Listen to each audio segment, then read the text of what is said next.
Hey there, this is Cole Hamilton. I'm the writer, director, producer of Beyond the White Veil, the movie that you're watching right now. So let's get started. Hopefully, you've seen the actual movie without my voice. If not, please go to that because I'm going to be talking about the making of the movie, what made me want to make this movie, what it was like making it, what it was like editing it and finishing it. So go back, watch that, and then come back to this. So that opening shot of Morgan uncovering the camera from the ground, that was one of the few scenes not in my original script. The cast came up with that because they felt like the crystal needed to be revealed and we needed to see it being revealed. And I really like the way that it looks in the finished product. The way that was achieved was the camera was placed on top of the ground, and a clear piece of glass was put over it. We put dirt over it, and then Ashton, playing Morgan, uncovered it. So what you're seeing right now, this is the former choir director of Columbus University playing Cara Dwin, the Coven leader. Athante was absolutely phenomenal in this role. Uh, she she has a beautiful personality. She has a beautiful singing voice. She was such a joy to have on set, and it's a shame because her little role that she has here, she is a larger than life, wonderful character in real life, and this little role that she has really just doesn't do her justice. If I could do the whole thing over again, I would have written her to be in the whole movie throughout. This snake was provided to me because I just asked for it. So much of the movie I was able to achieve just because I asked people for things, and when they said no, I'd go on to other people. So I went onto Facebook and I joined a group for reptile owners, for people in my area. I said I was making an independent movie and I wanted to have a snake. And by doing that, I got a snake in this scene. I got a snake in another scene that were both owned by the same lady. And then I went on a group for people who own birds, and there's a few scenes with the Lady of the Lake. She's got a bird, and that's how I was able to get that. I didn't have a whole lot of money in the budget for just about anything, so I had to think of creative ways to express the idea of magic without actually showing magic, and animals. Everyone likes animals. So I figured having a few animals here and there would just help to convey the sense that nature is alive and it has a mind of its own. So let's talk about the two leads. This is Ashton Selecki as Morgan Le Fay, and then we've got Kyle Colton, who you haven't seen yet, as Merlin. And both of these actors, they were so phenomenal. And the way I casted them, it was kind of serendipitous because I casted them online separately. They both lived in LA. This movie was shot in Georgia. They both agreed to fly themselves down, take care of their own Airbnbs, and I casted them without knowing that they were already friends. So when I spoke to Ashton on the phone, I told her that the guy playing Merlin, his name was Kyle Colton, and she gets all excited and she says, "Kyle, I know him. We've always wanted to do a movie together. We've always wanted to do a period piece together." And so that worked out really well because so much of this movie relies upon the relationship between Merlin and Morgan, how it evolves and then devolves throughout the movie. And so they came already having chemistry, and that's so important. This movie helped me realize that if you want to tell a good story, it really doesn't matter if it's science fiction or if it's fantasy or if it's realistic or historical or modern. You got to have a relationship in it between two characters, and they either have to come together or they have to fall apart throughout the movie. In this movie, they do both. And so that relationship, not everyone can relate to the idea of having a curse placed on them, at least hopefully not. Not everyone can relate to the idea of having magic, but having a relationship that goes wrong, having to cut out someone in your life who has done some bad things, even if there's someone you like, everyone knows what that feels like. And so I feel like the relationship that develops in this movie is kind of relatable. So here you can see just how good of an actress Ashton is. She's committed to the idea of communing with nature and becoming a witch, even though she doesn't even have any dialogue. It's just her in the scene, no one else. And this these woods are absolutely beautiful. The woods in this movie look beautiful for two reasons. The first reason is because they're naturally beautiful already. But the second reason is because they were filmed by a man who really made my movie truly great. That's Asa Lashley. Asa Lashley, my director of photography. So let's talk about him, because finding the right guy to film this movie was a whole journey within and of itself. That was really my quest for the Holy Grail. So when I first got it into my head that I wanted to make a movie, I had two decisions. I had a lot of decisions to make, but the big one was, do I film it myself or do I hire someone to film it for me? I'd already shot 11 short films prior to this, and none of them look anything like this, like the short films that I shot. Even the ones that played in film festivals and one of them won an award, like they were successful in their own ways, but it's some guy with a camera, not even any audio equipment, just some guy with a camera. So I don't consider myself to be a tech guru. I don't consider myself to be a cameraman, but this movie is found footage. I'll talk about why I chose to go down that road in a little while, but I had two choices. I can buy the camera, or with that money, I can hire the DP, the director of photography. And my first choice was to buy the camera, because then when the movie's over, I got a camera. But there's a line from that first Star Wars movie where Luke and Obi-Wan Kenobi, they're haggling with Han Solo. And Luke Skywalker says, with the amount of money that he's demanding, we could buy our own spaceship. And then Han Solo says, but who are you going to get to fly it, kid? And so you can have the best camera in the world, but if you don't know how lighting works and how to frame a shot, and I know how to do a lot of that to some extent, but there's a lot of technical work involved with operating a camera. Not to mention that if you're in charge of the camera, you're also in charge of the batteries and the lenses and the memory cards and everything else. And the gimbals, oh my goodness, the gimbals. Trying to assemble a gimbal was the sign for me that I needed to turn those responsibilities over to someone else, and I'm so glad I did. Because I had my hands full just organizing everything. This movie, when it was being filmed, it took on a life of its own without me, and it was important that I wasn't in charge of the filming because I was already responsible for everything else. So Asa lived 2 hours away, and he came every single day. He was so committed to this. I'll talk more about what he did in post-production later, but he took my ideas and really made them art. The first day of filming, I'll show you the first shot of footage when it comes, but on the first day of filming, I point to a spot in the woods, and I say, okay, here's where we're shooting the first shot. And he says, this is the worst location I've ever seen in my entire life. And he points to a different spot and he says, we're shooting over here. And I said, okay. And from then on, I deferred to I deferred to him. I deferred to Asa. And that was one of the best decisions I could have possibly made.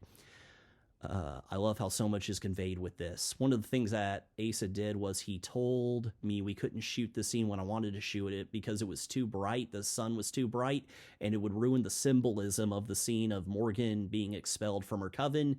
So he made us all wait until a cloud came overhead and blocked the sunlight, so that's why it looks a little darker.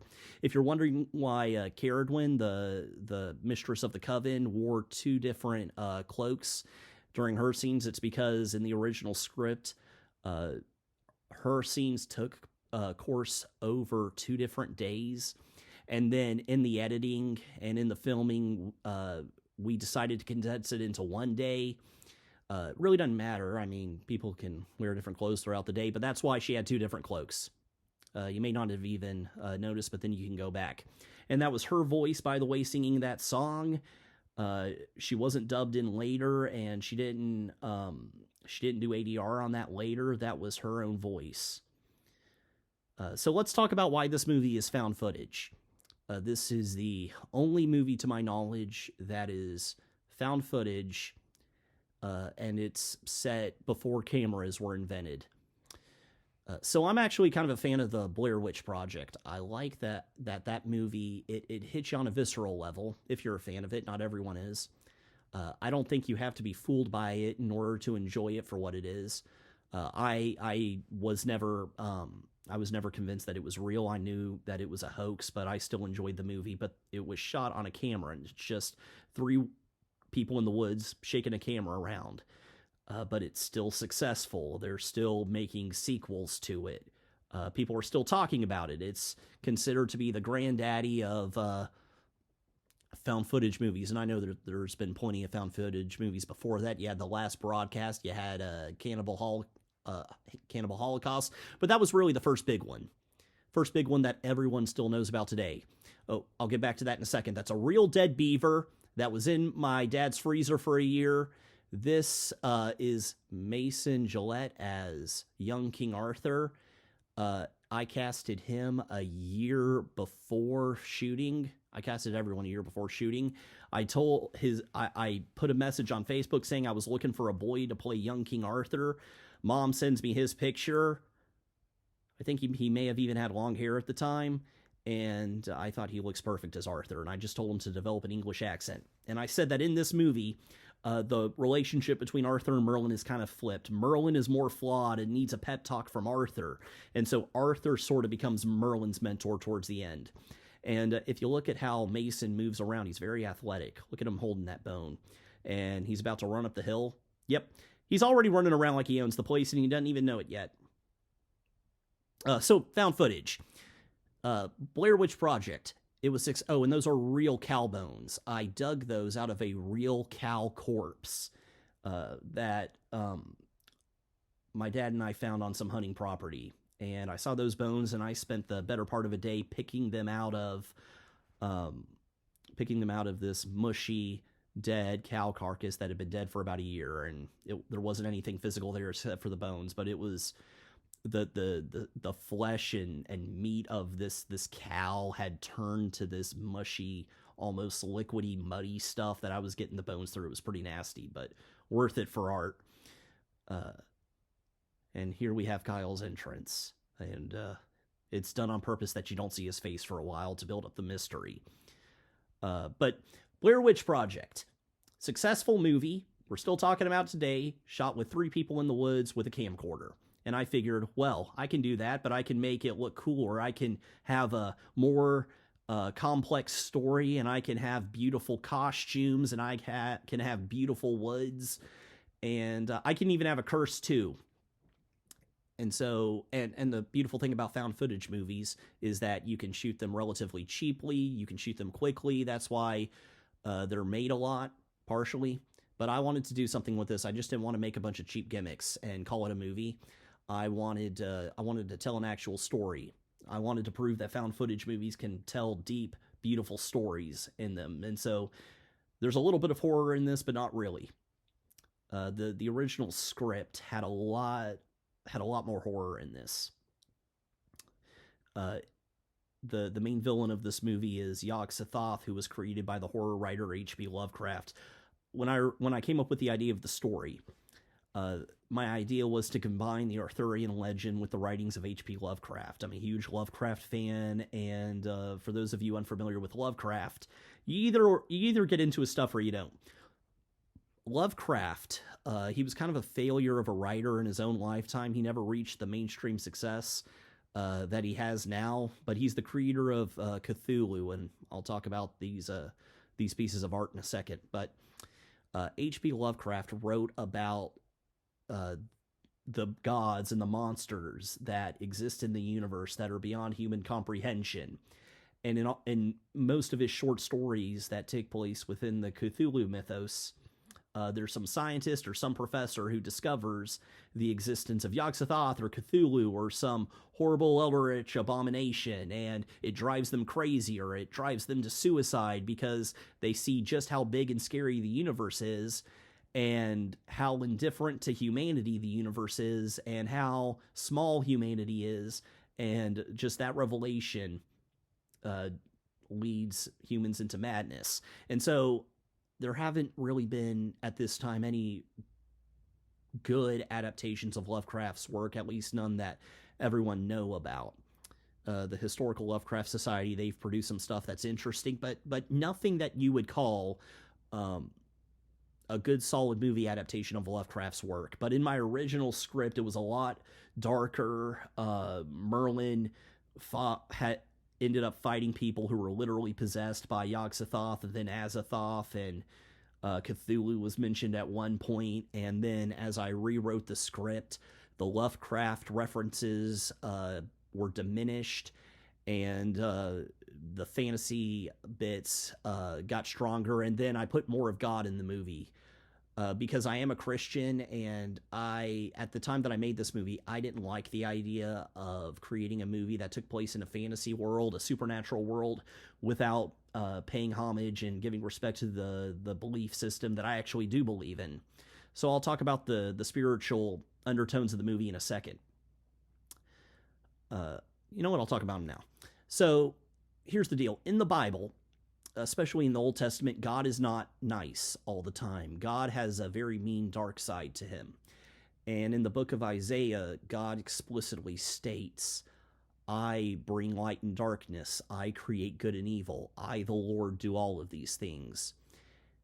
And so faith-based films kind of ignore that. I'm not a huge fan of most faith-based films, and I'm frustrated by them because they present a cookie-cutter God and then cookie-cutter characters, and they're sermons. They're not stories, they're sermons. And if your whole point with telling a story is to make a sermon, then you don't actually have a movie. You don't actually have a story. What you have is a parable. And parables are fine, but movies are meant to be entertainment, and movies are meant to present complex situations. And if the answer is just God, well, that's, in my opinion, that's not worth the price of admission for a movie.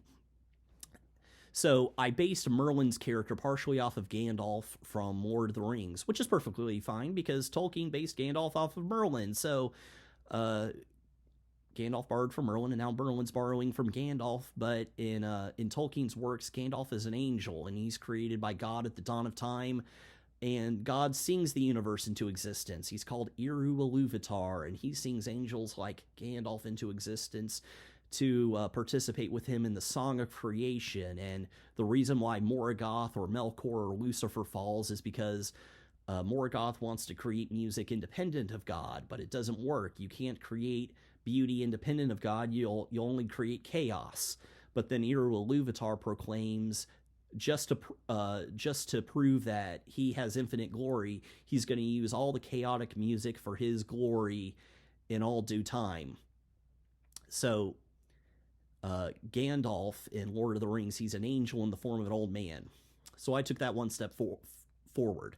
Merlin declares in this movie that he sits on the Creator's divine council. I specifically did not use the name God. G-O-D is never really used. I kept it as the Creator, just to add a bit more mystery, and I feel like the word God is a little too mundane for what God is. But Merlin sits on God's divine council, and Merlin asks questions to God, but God doesn't give Merlin really any direct answers, kind of like God doesn't give humans any direct answers today. And so Merlin has to make decisions without being able to rely on God's direct influence. And this was the shot that Asa decided upon because he didn't like my original lighting. And the Lady of the Lake is a little dark in this scene because she's meant to be mysterious, but the light shines on her face in a really beautiful, really subtle way. It doesn't look cheesy. She looks beautiful throughout this movie, but there's something about the lighting here that is just very ethereal. And I think when the camera cuts back to Merlin and Morgan, if you look closely in the background, you'll be able to see the tent that all of our snacks were in. Yeah, we had a pavilion that was our home base here, and we got a break from the mosquitoes and the heat and just everything else. One big movie-making tip I can give to everyone is feed your actors even if you're not paying them hardly anything, and bring more food than you need because people eat with their eyes. And it will bring your actors a whole lot of comfort if they know that in the tent just a few feet away there's sandwiches and there's cookies and chips and there's Cokes and waters. Yeah, get all the junk food that they don't need to be eating. Just bring it and have it. It will bring them a whole lot of comfort just to know that it's there. And quite frankly, you're going to want it. That's probably the biggest piece of advice I can give you. That was my dad's piece of advice. Cole, make sure they're fed. My dad has never made a movie before, but he was giving me advice throughout it. He said, Cole, make sure there's a porta potty, and make sure you feed your actors, whatever you do. Oh, I love the colors here. The color. And without meaning to, I kind of inversed. There's the bird. I got that bird for free. I just went on Facebook. So this is Kayla Otwell as the beauteous Lady Nimue of the Lake. And in the Arthurian legend, Nimue seduces Merlin and she imprisons him inside of a cave. And I subtly reference that here because in this story, Nimue, she's a fairy goddess, and humans aren't meant to know magic, not yet. And I don't specify what I mean by not yet. That's a mystery that the movie never really solves. But she knows God too. Maybe she's an angel as well, but Merlin's been spending too many hours with humans. He's been with humans for too long. He really needs to be with her. And only a man like Merlin could deny this lady company with her because he needs to go serve humanity. But she wants Merlin now to spend time with her so that Merlin can be spared the horrible invasion of Yog-Sothoth, which is purely mental and not physical. So she's trying to save Merlin by seducing him. Nimue, the Lady of the Lake, is a complicated character in Arthurian mythology because there's not just one Lady of the Lake, there's several. And the Arthurian legend was developed over the course of hundreds of years in England, and different writers of different nationalities made up bits and pieces of it, and it's not consistent, and the characters don't always act the same way in every story, and so everyone who makes a movie out of the Arthurian legend has to interpret it differently. At least in Le Morte d'Arthur, written by Sir Thomas Malory, which is sort of the standard Arthurian legend book. It was the first book about Arthurian legend that was written in English, I believe in the 17th century. It compiled and shortened a bunch of French stories that were created about Arthur. In that one, there's several Ladies of the Lake. There's the Lady of the Lake who gives Arthur Excalibur. She ends up getting beheaded, I think, by Sir Bedivere. And then there's the Lady of the Lake who seduces Merlin, who's different. And then there's the Lady of the Lake who ends up taking the sword back when Bedivere throws it back into the water in the end. And then there's the Lady of the Lake who raises Sir Lancelot. And so, yeah, you can see how consistent these stories are because Sir Thomas Malory doesn't really specify which Lady of the Lake is which. I've been in love with the Arthurian legend since I was in the 3rd grade, and I've wanted to make a movie about Merlin ever since the 3rd grade. When my dad showed me the movie Excalibur, which is rated R for sex and violence, and my mom loved him for showing me that. But I wanted to make my own version of Excalibur ever since. This was the first shot we ever did of the movie. Kyle showed up on the day of filming. He was in costume, in character, ready to go. We needed to knock some stuff out before everybody else showed up, and so I said, let's do that scene where you're talking about Abdul. This shot right here was Ace's idea with the green lighting and with the smoke. We got 3 night shots. This is the shortest out of all of them. They all look beautiful for different reasons. So Asa ended up bringing up these huge lights from 2 hours away, his home, and it took him the better part of a night to set it all up. He had a lot of help from Brett, who was the sound operator, who did a fantastic job with the sound. I'll talk about sound in a second because that was its own Achilles heel. So if I could give one more piece of advice about filmmaking, it would be this: listen to the people around you, but ultimately go with your gut. When I got it into my head that I was going to make a movie, I didn't know anything about making a feature film beyond short films. And there was a moment where I was talking with my dad about it. My dad was a huge supporter. My whole family was. My sister was a huge supporter. My grandparents were huge supporters. My mom definitely was. My dad was too, but he was often giving practical advice. And one day I'm talking to him, and I say, well, Dad, I've made 11 short films, and all of them, if you put them together, they equal a feature film. So I know how to make a feature film. I've kind of done it before. My dad just shakes his head and he says, nah, Cole, if you don't plan this right, you're going to fall flat on your face. That's not the same thing as making a feature film at all. And he was absolutely correct. Listen, there's no amount of short films in the world that equal making a feature film. And when I realized that I didn't know really anything going into this, I realized that I had to listen to the people around me. Well, that's good and all, but ultimately you have to be the captain of the ship and you have to say yay or nay. For the most part, I ended up going along with what Asa suggested, what Ashton suggested, what Kyle suggested. But one thing that I insisted upon was that the movie stay found footage. They all hated the idea. Some of them still hate the idea to this day. Brett, the sound guy, he was very nice. When we were done with filming, he said, I think it's nice that we made a found footage movie. When you explained it to me over the phone when you first hired me, I had trouble visualizing it. So I'm glad we did it, but I don't think there needs to be another one. So everyone kind of agrees that it didn't have to be found footage. But you know what? I wouldn't have been able to shoot it in 8 days. This whole movie that you're seeing was shot in 8 short days. And some of those were short days, and some of those we had time to spare, and some of them we had a lot of lost time due to possible rain and just people showing up late or scheduling issues.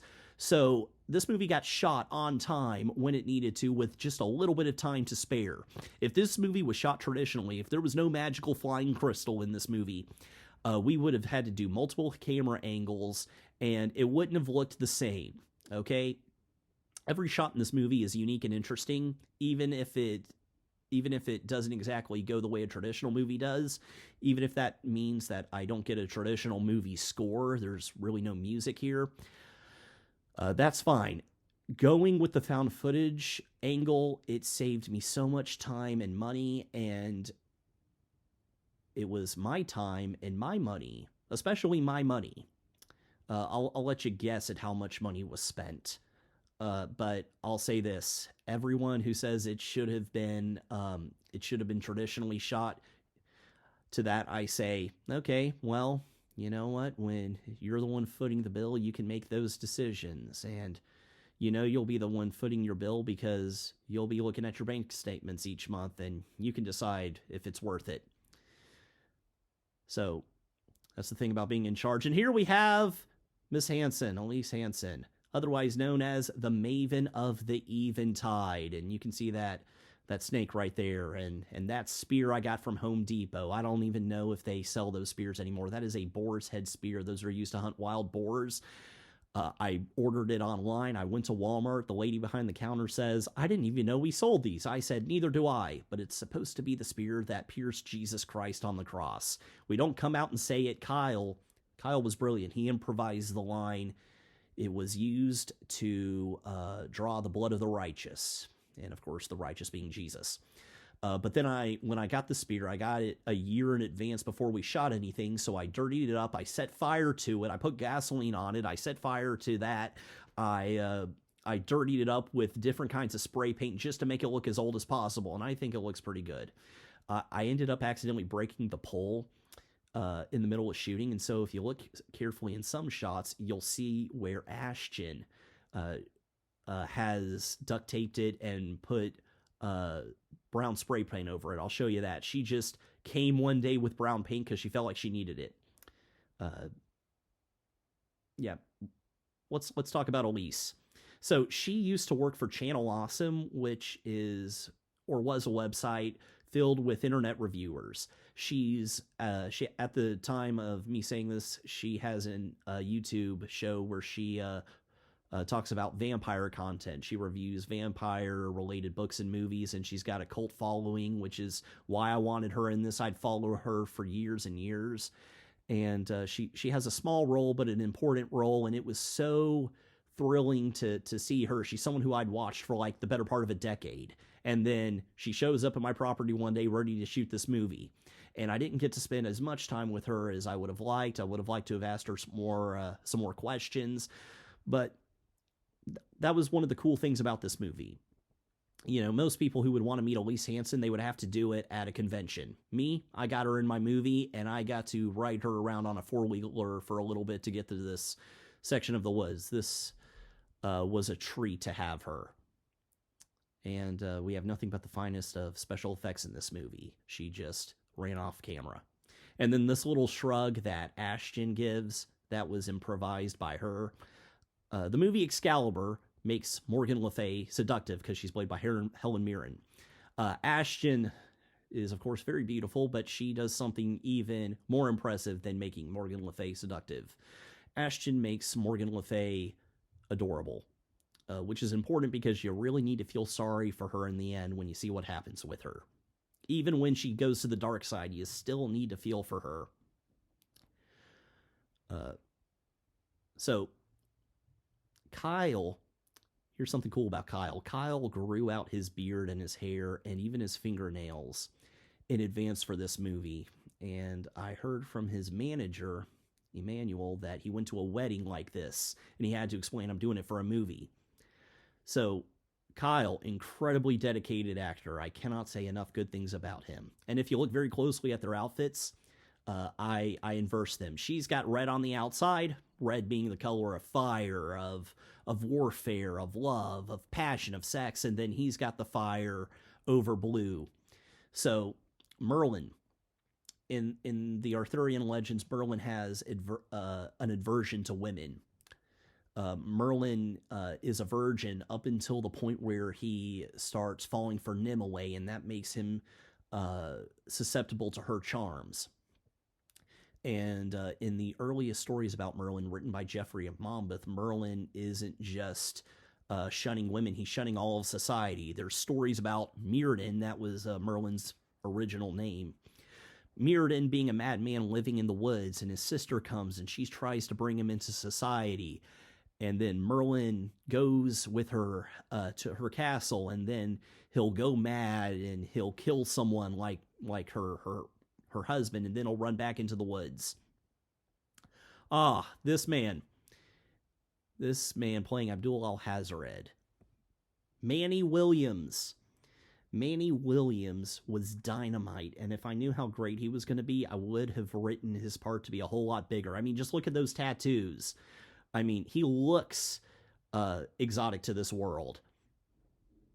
So he plays a character that H.P. Lovecraft came up with. H.P. Lovecraft, who was considered to be racist even by the standards of his own time period. Lovecraft called this character the Mad Arab. For obvious reasons, I didn't call him that, but he's a slave to Yog-Sothoth. He's trapped inside the void that Yog-Sothoth is in. Which, tell you what, now's as good a time as any to talk about the spiritual aspects of this movie. So Merlin talks to God, but God doesn't talk back to Merlin in a way to where Merlin feels like he's receiving direct answers. Kind of like all of us. Those of us who are religious, we pray to a God that we don't get to see or hear, but we believe that this God exists, and we have to make decisions based upon what we think God wants us to do, but God doesn't tell us directly what to do. If so, God would be a whole lot easier. God would make life a whole lot easier. So I had to find a way to represent God in the movie, and I went through a ton of ideas. I really racked my brain with tons of ideas for something that doesn't take a whole lot of screen time in the movie. By the end of it, it sort of became my biggest focus. So at first I thought Merlin could take the form of a hooded figure in the woods, dressed all in black, and you never see their face. It's just a black hooded figure in the woods. But that became a little too scary, not the vibe I was going for.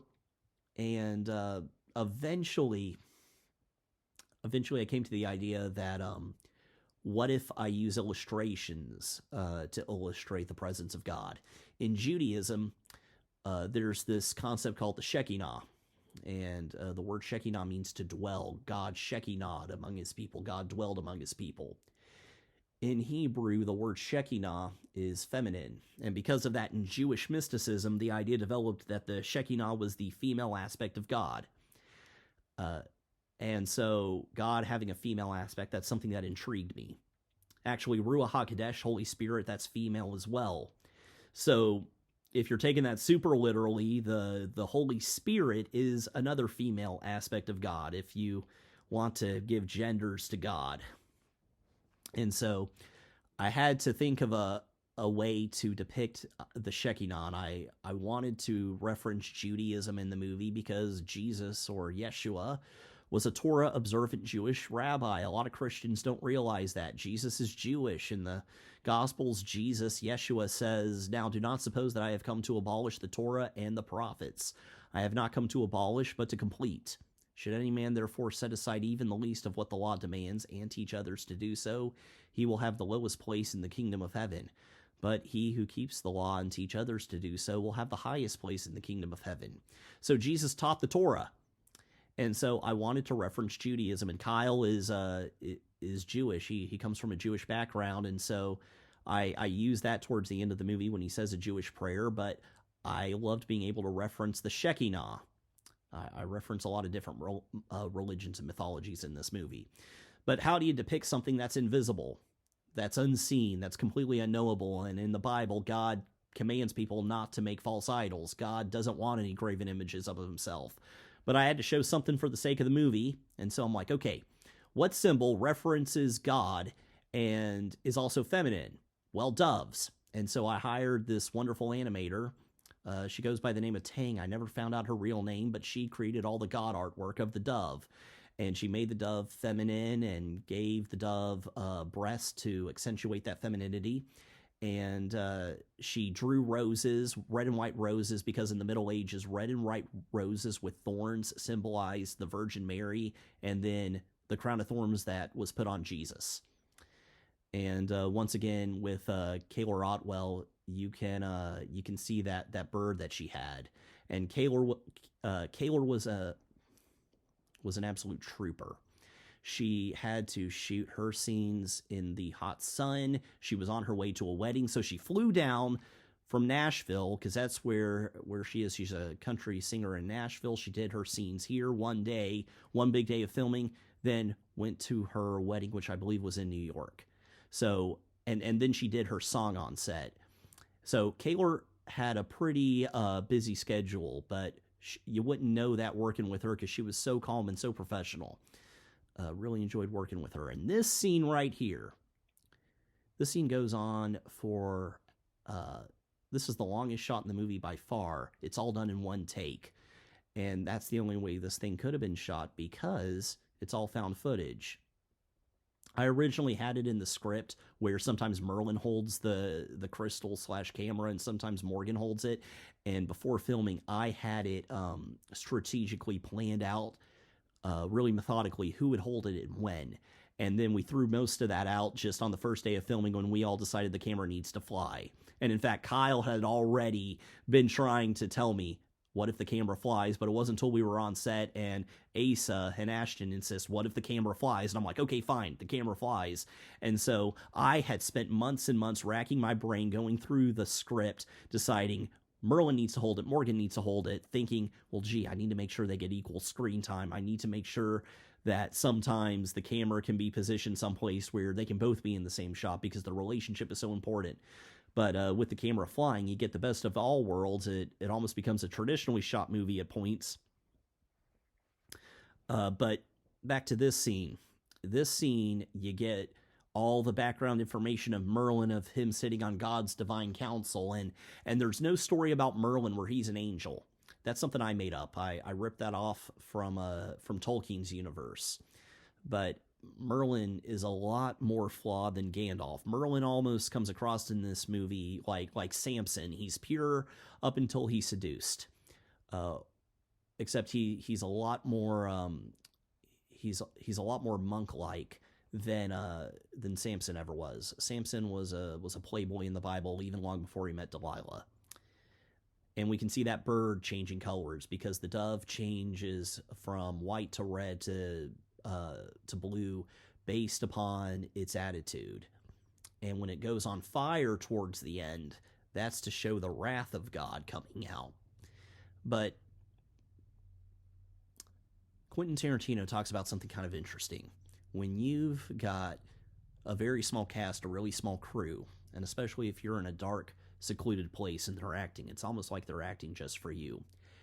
It was a magical experience, almost ethereal, slightly spooky, but not quite, to watch these two actors perform this 9-minute scene that I had written a year earlier. And I had forgotten most of the dialogue. And in the original script, it didn't come across nearly as human. They took the words that I wrote and made the words human.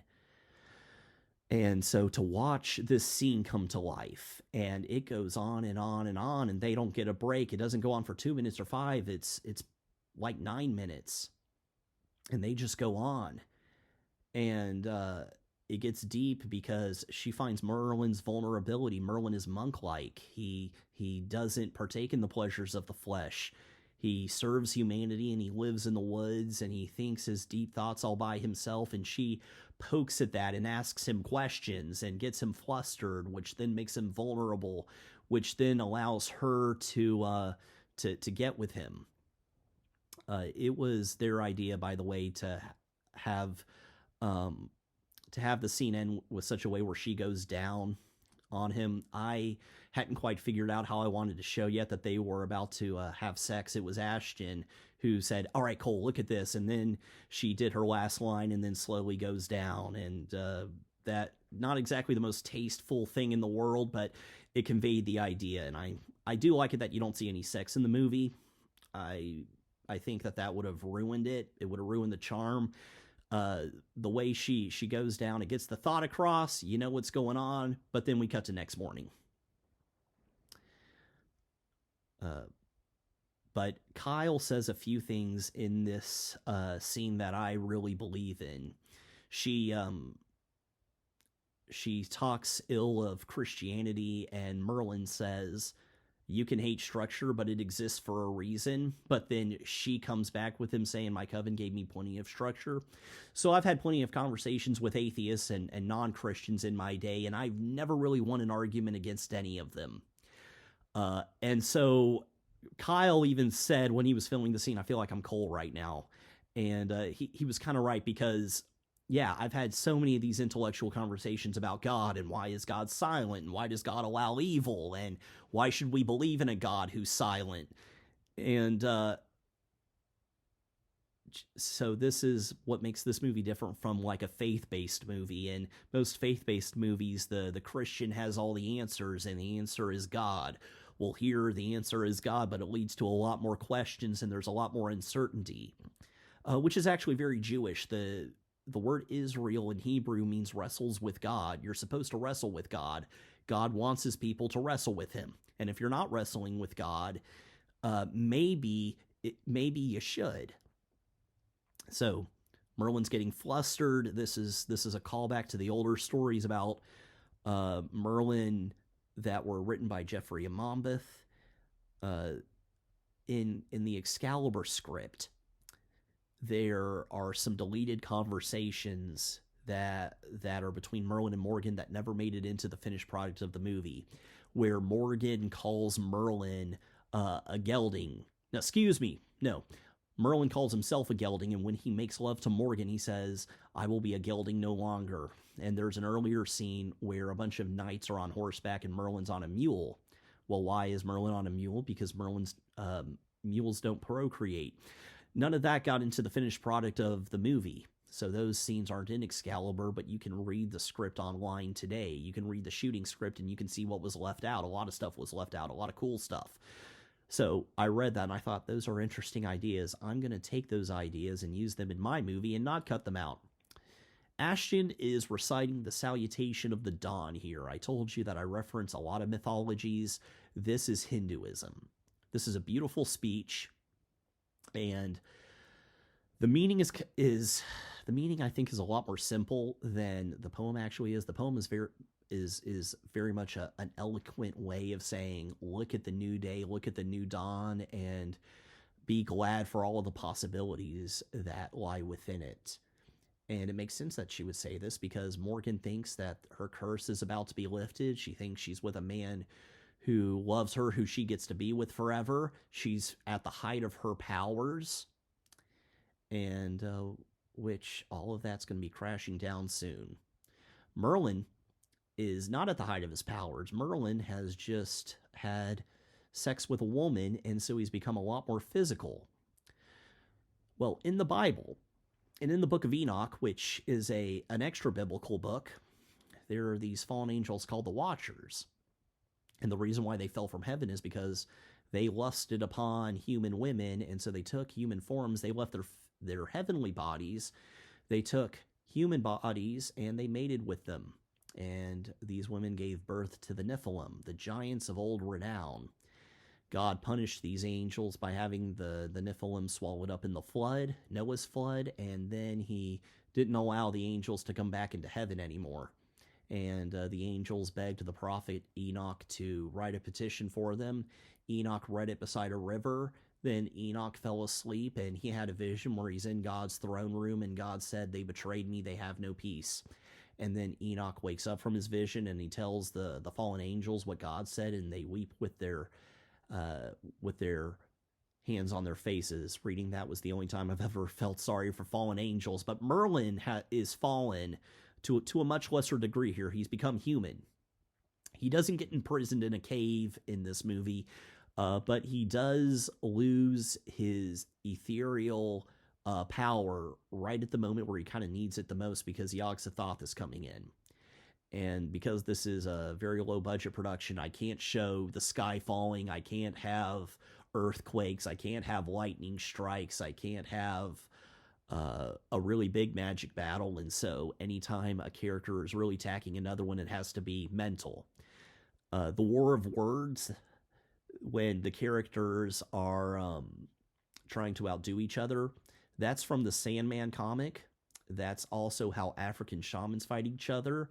That's also how Merlin and Morgan originally did battle with each other in the original shooting script of Excalibur before the charm of making was developed.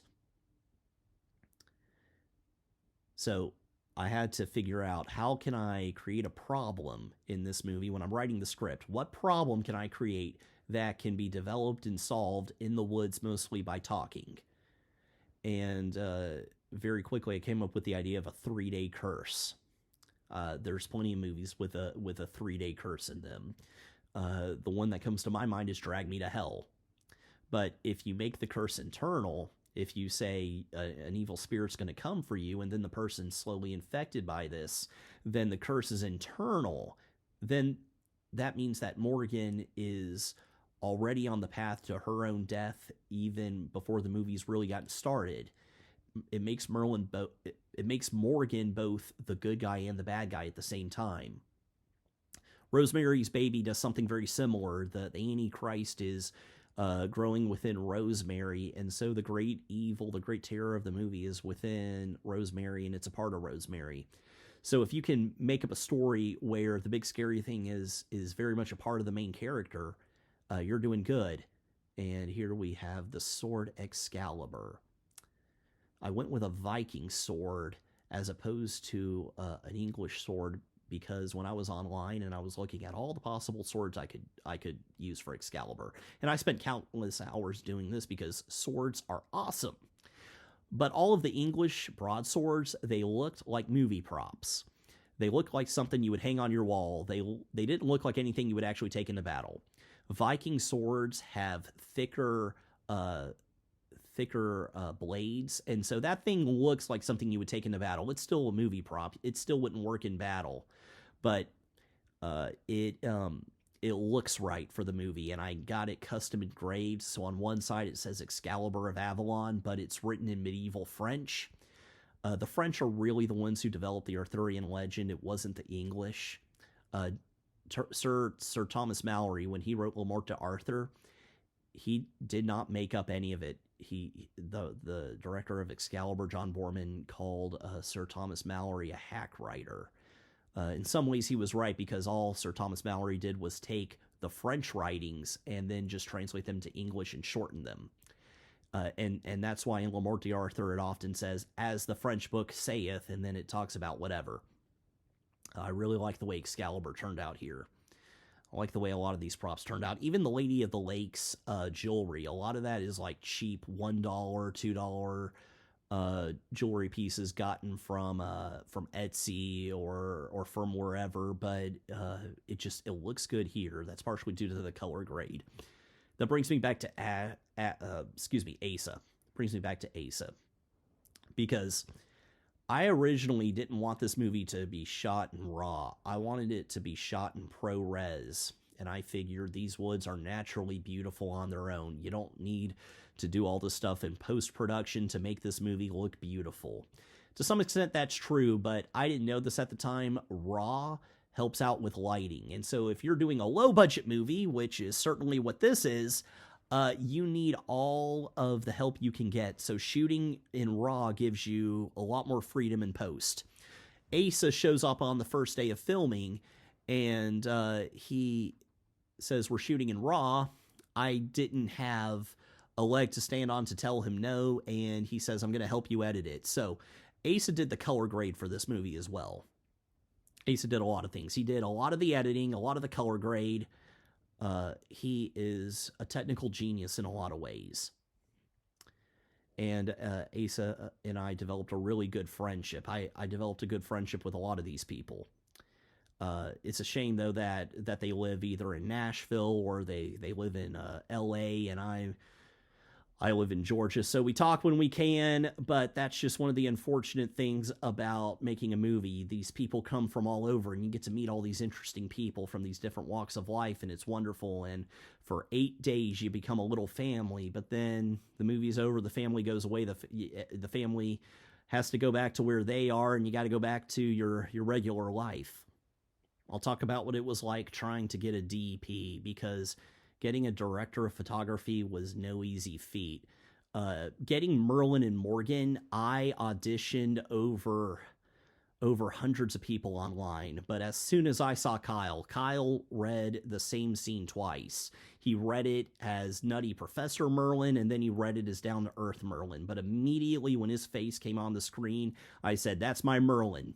Same thing with Ashton. As soon as she did her scene as Morgan and submitted it to me, boom, I knew it was her. So casting was easy. All I had to do was find the right people. But finding the right DP, that was much harder, because this movie is found footage. It's in the hot woods, and I didn't know who understood my vision, who even liked my vision, who would be reliable. And so I went through about 5 or 6 potential DPs before finally meeting Asa. And I didn't meet Asa until the day of filming, so it was even a gamble to go with him, because imagine hiring someone to capture the movie that you've been planning for over a year, and you haven't even met him in real life. So I spoke to tons of people, more people than I can even remember. One guy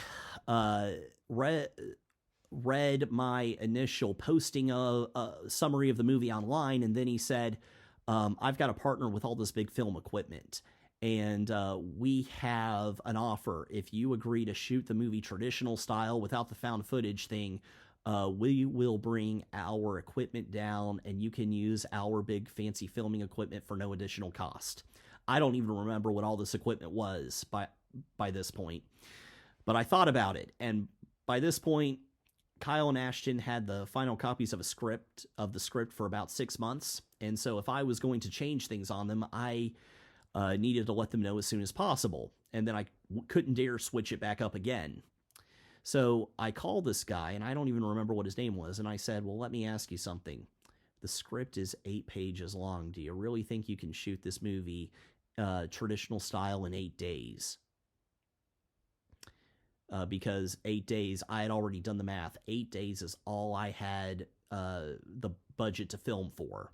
That's the amount that I had set in stone, and I wrote the script around. If we have 8 days of filming, we're going to have one day where we do all the Arthur stuff, one day where we do all the Lady of the Lake stuff, one day where we do all the Witch Coven-y stuff, one day where we do the scene with Boudica, and then that leaves us with leftover days for all the Merlin Morgan scenes without anyone else. But I say, do you really think we can shoot this in 8 days? And he goes, well, honestly, I haven't read it. So this guy was willing to make me some sort of an offer without even reading the full script, and I felt pretty damn insulted by that, so obviously I didn't go with him. There was one guy who seemed really, really promising, but then for some reason, he didn't like the idea of just shooting in the woods. He wanted to shoot in enclosed areas. He said, pick 4 or 5 really good locations and then just build them up and make them look as good as possible. Well, that makes a lot of sense if you're doing interior scenes, but if you're doing the woods, you don't need to do any work to build this up, and I don't know what you would do. I don't know what decorations you'd have. I think it'd look cheesy if you try to put anything up. I wrote just interior woods. Maybe it was interior woods, and then sometimes there's a lake. But then he said, oh, I'm afraid of shooting outside during the day so often because then my camera will overheat. What if we shoot at night and I can bring out my lights? Well, the issue there is that you can't shoot literally every scene at night. What, you're going to shoot 8 days worth of movie with a bunch of other people's schedules with like little kid schedules all at night? So that seemed impractical, and so I had to let him go. He also suggested some slightly impractical stuff. He actually saw the property before we had to part ways. He walked on the property and he wanted there to be some sort of a fight scene, like a physical fight scene. It didn't even have to be between Merlin and Morgan. It could have been between Merlin and some thieves or something. And he says, because we have to give the audience what they're wanting and expecting. So what we can do is I can get my guys to choreograph a fight scene, and then you send it to your actors. They rehearse it in LA. Every so often they send us the footage of them rehearsing the fight, and we give them pointers, and then when they get here they'll be perfect.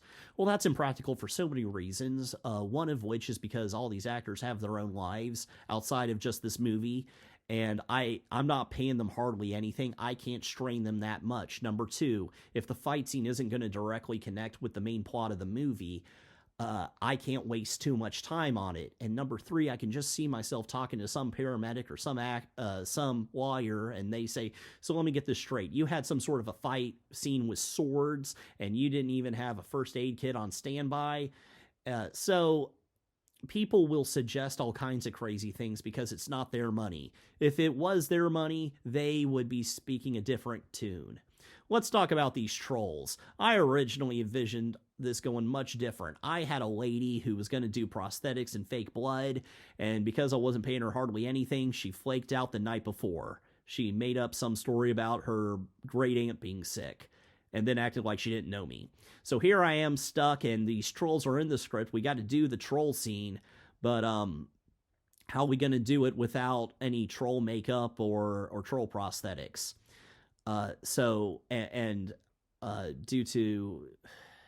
Due to just the nature of low budget filmmaking, my troll actors weren't able to make it. And so Asa knew this girl named Virgil, and so she's in the movie as a troll. That's my cameo as another troll.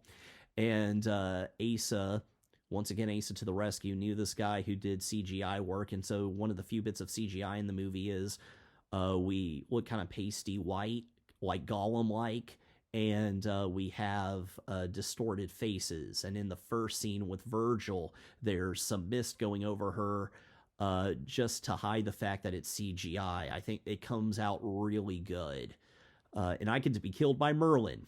I was reading about Merlin when I was in the 3rd grade, and I never thought I'd be making a movie where I'd be killed by him in a scene. So here we have the scene where I told you about, where Arthur gives a pep talk to Merlin. Merlin's become a lot more human now, and Merlin's doubting his place, and Arthur tells him, you're the architect. You got to know what to do.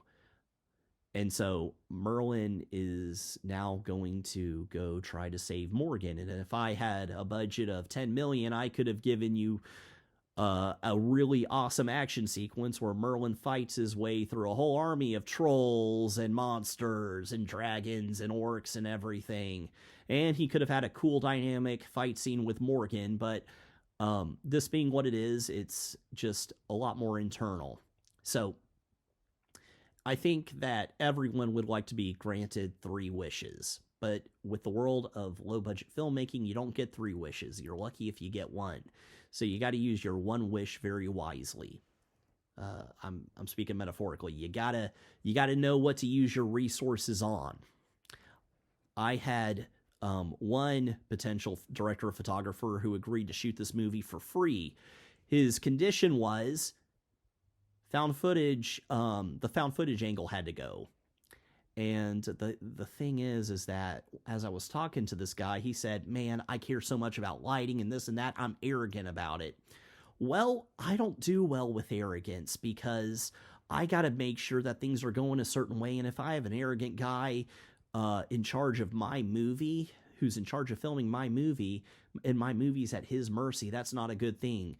And he said, I'll shoot it for free because I like this fantasy bit. And he did get humble for a second. He said, I don't want you to do all this work and for the project not to turn out the way you wanted it to because you chose to shoot it found footage. But ultimately, I had to turn his free offer down because found footage was the only way I saw this movie getting made in 8 days. You may think that this movie would have been just fine, shot in 8 days, traditional style. That's great that you think that way. I'm still not convinced. I'm looking at what I was able to do in 8 days, and I'm proud of it.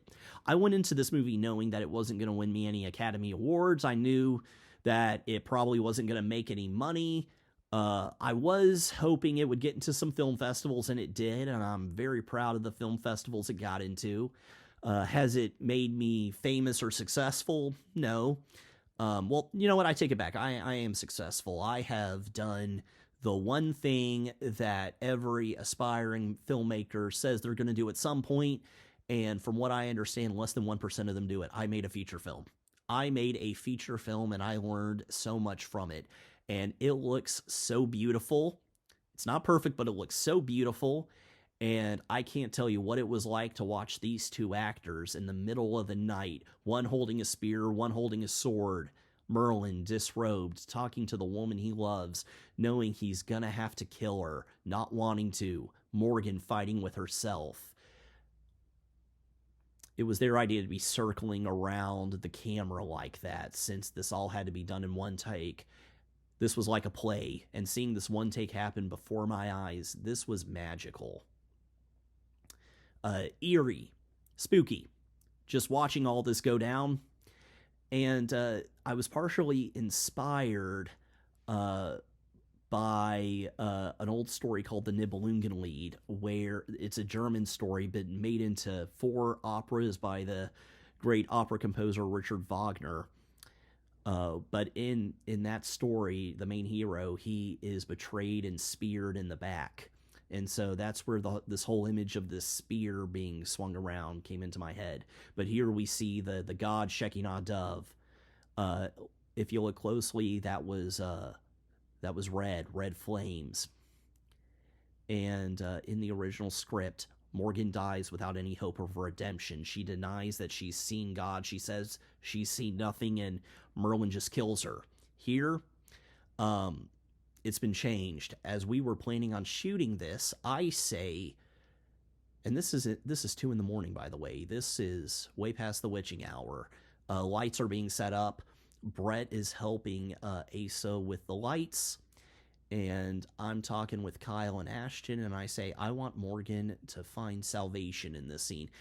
And Ashton goes, yes. And I say, all right, we got to change one thing, because when Merlin asks her what she sees in the original script, she says, I see nothing, because she's denying God. Her last act is denying the presence of God, blasphemy of the Holy Spirit, which would damn her. We got to change that. So now she says she sees the Shekinah. She sees the presence of God. And even though it's not directly stated, I kind of hope that the audience picks up on the fact that Morgan dies willingly. She knows that she's been infected by this uncurable a monstrous curse, and the only way to be free from it is to allow Merlin to kill her. And they are embracing at this moment. Their relationship is evolving and devolving at the same time. And just naturally, her face kind of goes pale. This is so beautiful. And I gathered these rocks ahead of time. I had to.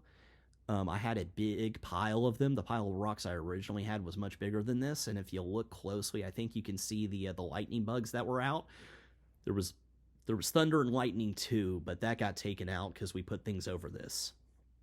So, Kyle's Jewish. I had him say the Shema because he needs to say something here. So he says, Shema Yisrael Adonai Eloheinu Adonai Echad, which is the most sacred prayer in Judaism. Hear, O Israel, the Lord is our God, the Lord is one. And Jesus even says that in the Gospel of Mark, I believe. He says it's the most important commandment of them all. And Merlin asks Adonai, who is God, to speak to him as he once did. And he gets to see the soul of Morgan be absorbed into the presence of God. So Morgan goes to heaven. And so the idea of sacrifice, of redemption, of salvation, they're all present in this movie, even though Christ is never directly mentioned, at least not in that way. Even though this isn't a faith-based movie, even though this is a fantasy movie dealing with darker themes, this is dark subject matter to some extent, but the Bible itself gets dark. And I'm looking at this now, and I'm looking at something that I created about 2 or 3 years ago, and I'm just beaming with pride. Ron Howard says every movie has a way of breaking your heart. That's certainly true, because no, this movie never became the masterpiece that deep down in my heart of hearts I kind of dreamed it would be. This movie didn't go set the world on fire, but Ashton herself said, everyone has to have a starting point, but your bottom rung is pretty high. So this is Kyle looking off at me. I'm the one who he hands Excalibur off to. I'm standing just off, and because we already decided that Morgan finds salvation, we added in a part that was not in the original script. Arthur asks Merlin, where is she?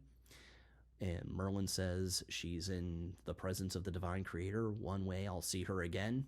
And he looks off. It's kind of reminiscent of how the Arthurian legend ends, with Arthur's dead body going on the boat to Avalon. Excalibur is purposely dirty in this scene because you never really get to see a dirty Excalibur. You see it in the movie Excalibur, but when you think of Excalibur, you think of this beautiful shining sword. You don't think of it being dirty, and so I wanted to show it bloody.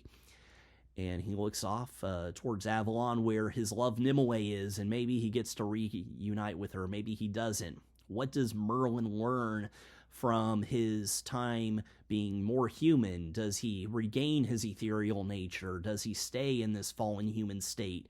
Those are questions that the movie leaves open-ended, and that's fine. But we end on a very somber note, and I did that on purpose because sad endings leave the audience thinking more than happy endings do. Tragedies are usually a lot more thought-provoking than comedies.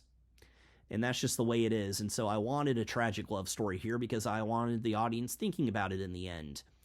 And so now we have these wonderful end credits. I paid a guy on Fiverr to do this. I sent him all of these pictures. I had them blown up to 4K quality. I had this song made, and he did this. He made these beautiful end credits. And I'll let you in on a secret about the song. Listen to those lyrics very closely.